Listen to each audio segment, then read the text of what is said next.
Hello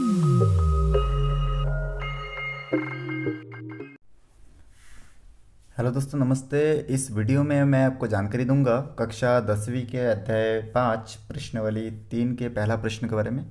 तो इस video को देखते रहिए। यहाँ पे देखिए लिखा हुआ है कि यदि 29 पुस्तकों का मूल्य जो है 783 रुपये है तो 2214 रुपये में कितनी पुस्तकें मिलेगी। हल हम लोग लिख लिया और उसके बाद इसको हल करके देखेंगे।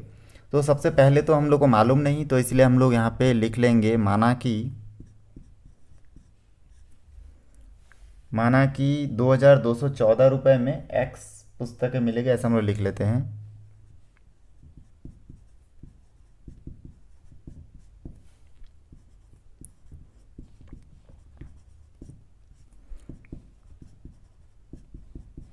क्योंकि कितना पुस्तक मिलेगा हमसे पूछा गया है तो हमको मालूम नहीं, इसलिए हम लोग लिखे हैं कि 2214 रुपये में एक्स पुस्तक मिलेगी। तो हमको अभी पता चल गया कि 29 पुस्तकों का मूल्य 783 रुपये है।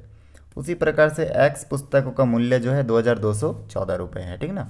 पुस्तक की संख्या हमको मालूम नहीं था, इसलिए हम लोग इसको लिख ले कि एक्स है। अब इसको देखिए ध्यान से कि इसमें अनुपात के रूप में हम लोग कैसे बिठाएंगे। तो सबसे पहला काम तो है हमको इसको अनुपात के रूप में बिठाना। इसलिए हम लोग क्या करेंगे, यहाँ पे लिखेंगे, अब लिख लेते हैं और उसके बाद हम लोग इसको सेटअप से बिठाएंगे प्रश्नानुसार। यहाँ पे अब लिखने के बाद आप यहाँ पे लिख सकते हैं पुस्तकों की संख्या।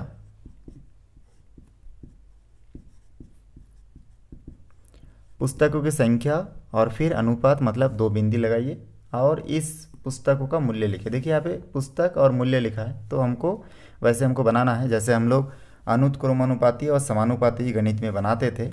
तो वैसे इसमें भी पुस्तकों की संख्या और पुस्तकों का मूल्य हमको लिखना है। तो यहाँ पे मैं लिखूंगा पुस्तकों का मूल्य।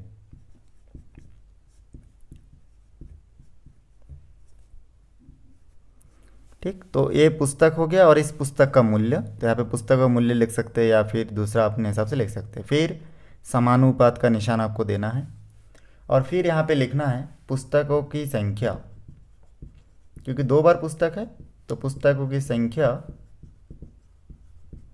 और अनुपात के बाद लिखना है पुस्तकों की मूल्य। ठीक है, ये हम लोग लिख लिए। अब लिखने के बाद यहाँ पे हम लोग देख रहे हैं कि यहाँ पे स्टार्टिंग से पढ़ना है और फिर लिखना है। देखिए यहाँ पे लिखा है 29 पुस्तकों का मूल्य 783 रुपये। तो पुस्तक की संख्या हो जाएगा पहले 29, फिर यहाँ पे अनुपात है तो अनुपात दीजिए और फिर पुस्तकों का मूल्य कितना है 783, 783 रुपीज़। ठीक है, इसको थोड़ा मैं 5 लिख लेता हूँ। फिर यहाँ पे देखिए समानुपात है तो समानुपात का निशान, ठीक, बराबर में दीजिए। फिर यहाँ पे लिख लीजिए समानुपात का निशान और फिर पुस्तकों की संख्या कितना है, देखो पुस्तकों की संख्या हमको मालूम नहीं था, इसलिए हम लोग यहाँ पे एक्स माने थे, तो इसलिए यहाँ पे एक्स लिख लीजिए। और अनुपात के बाद फिर पुस्तकों का मूल्य 2214। तो ये पहला एक लाइन पढ़ लिए, उसको लिख लिए। फिर दूसरा आगे का पढ़ लिए। आगे हम लोग पुस्तकों का मूल्य 2214 रुपये, तो इसको मूल्य के जगह पे लिखेंगे। और पुस्तकों की जो संख्या था मालूम नहीं था, उसको हम लोग एक्स मान लिया और इसको हम लोग पुस्तकों की संख्या की जगह पे एक्स लिख दिए। यहाँ तक तो बहुत ही आसान है। फिर हम लोग जानते हैं कि अनुपात मतलब इसको बटे के रूप में बिठा सकते हैं, इस प्रकार से भाग के रूप में बोल सकते हैं, ठीक ना, ऐसे बिठा सकते हैं। और ये जो 4 बिंदु है इसका मतलब बराबर का निशान होता है, तो बराबर दे के फिर एक्स और इन दोनों का अनुपात को हम लोग एक्स बटे 2214 लिख सकते हैं। ठीक,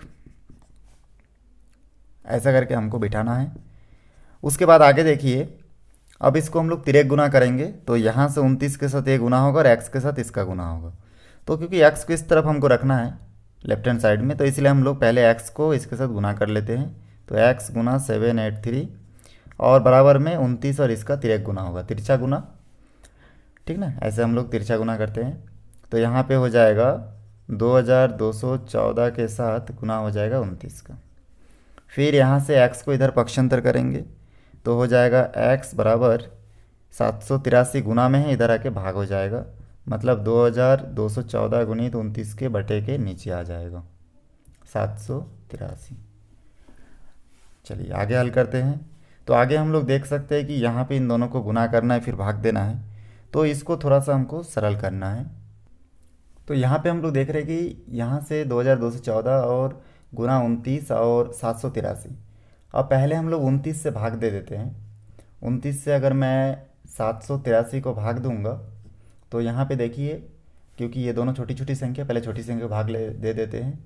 तो भाग देने से यहाँ से प्राप्त हो जाएगा 29 का पहाड़ा 3 बार में 78 से ज़्यादा हो जाएगा, 2 बार लेंगे तो 29 दूनी होता है 58। यहाँ से घटाएंगे तो जीरो, यहाँ पे 2 बचा, यहाँ पे 20 में नहीं जाएगा तो 3 नीचे उतारेंगे। और 29 सत्ते हम लोग जानते हैं कि 203 होता है।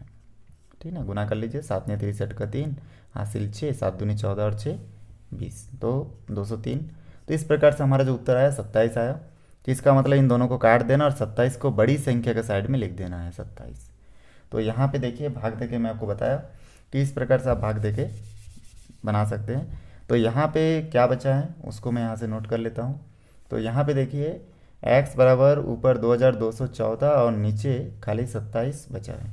ठीक, फिर हम लोग आगे इसको और सॉल्व करेंगे। तो आगे सॉल्व करने से हम लोग देखते हैं कितना होगा।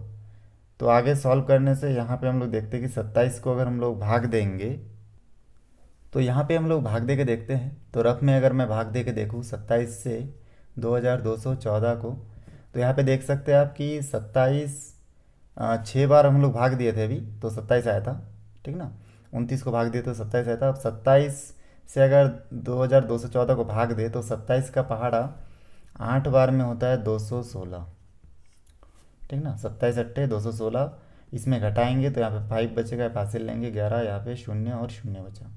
तो 27 5 में भाग नहीं जाएगा, ऊपर से 4 को नीचे उतारेंगे तो हो जाएगा 27 दूनी 54। तो हमारा उत्तर आ जाएगा 82। तो इस प्रकार से डायरेक्ट हम लोग दोनों को काट सकते हैं और जो आंसर है उसको बड़ी संख्या के साइड में मतलब ऊपर, तो x का मान 82 आएगा। तो इस प्रकार हमको पता चल गया कि जो पुस्तकों की संख्या है वो कितना है, 82 पुस्तक है, जिसका मूल्य कितना था 2214 रुपये। तो ये प्रश्न पूरा फुलफिल हो गया। अगर 29 पुस्तकों का मूल्य 783 होगा तो 2214 रुपये में कुल 82 पुस्तकें आएगी। तो ये जो 82 है ये पुस्तकों की संख्या है, आप यहाँ पे लिख सकते हैं।